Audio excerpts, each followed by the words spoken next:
Hello everyone, my name is Cameron Bundy and I am here to present my topic for the Usenix Discussion 2 topic in the paper from the 2020 Usenix Discussions revolving around Call Me Maybe, a ReVoLTE presentation about a technology that is used to eavesdrop on LTV devices. A presentation by me, James Cameron Bundy. For starters, let's talk about LTE. LTE stands for long-term evolution. It is a cell service that is used by millions of cell phone users and companies around the world.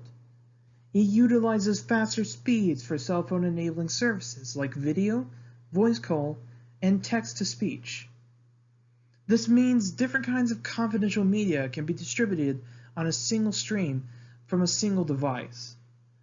One of the more popular and well-known packages situated with LTE is known as Voice over LTE, or VoLTE, which is a package-based telephone service seamlessly integrated into the long-term evolution standard and deployed by most telecommunication providers in practice.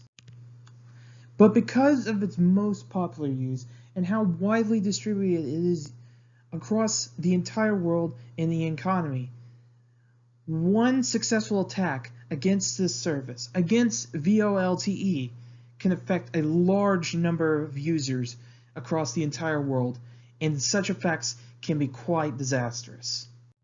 So now we can talk about what could go wrong. Millions of people across the entire world use LTE for their smartphones. This means there is a large window, a massive door for hackers or bad people to go in and compromise LTE signals and steal and decrypt data that is sent through these streams. And one specific attack that we're going to focus on in this article is known as ReVoLTE, or short for ReVoLTE, which can find the flaws in LTE and exploit them for the attacker's own personal gain. We can discuss and show how the ReVoLTE attack would work against these LTE systems, and how a transmission can be eavesdropped. Jamming particular messages and reinstalling a key, the hacker can introduce a concept that can theoretically allow eavesdropping. It can reuse encrypted VoLTE traffic to eavesdrop on a voice call, and the attack can decrypt an encrypted payload of the real-time protocol packets, or RTP. Reusing key streams by calling the victim after they immediately end the call. If they answer, the hacker can hijack the symbol and transmit information from the victim. The concept of this is based on three components: the technical aspects of the attack, to summarize the attack vector and the required steps to exploit that key stream, the operational component, to relate to the conducing of the attack from the bad guy,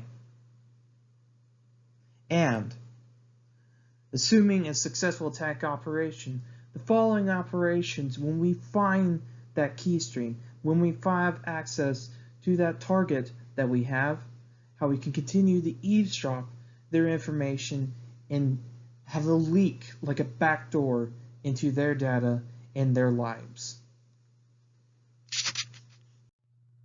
The tools needed for such an attack is the user equipment. This could be a smartphone or any other wireless device connected to an LTE network. The involved Node B or eNode B, which are base stations of LTE that are responsible in distributing LTE signals to UEs.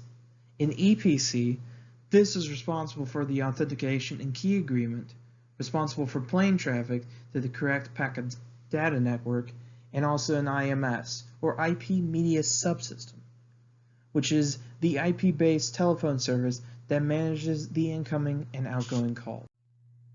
ReVoLTE is a potential digital threat that can compromise the lives of millions. This is an issue that needs to be addressed. The concept introduced on 3 Android phones with the use of ReVoLTE have eventually led to this conclusion of how threatening ReVoLTE can actually be for major LTE systems. It can be shown for someone who is truly malicious in using this technology to a worse degree than what was actually experimented on. And a short-term solution is to simply increase the bearer identities.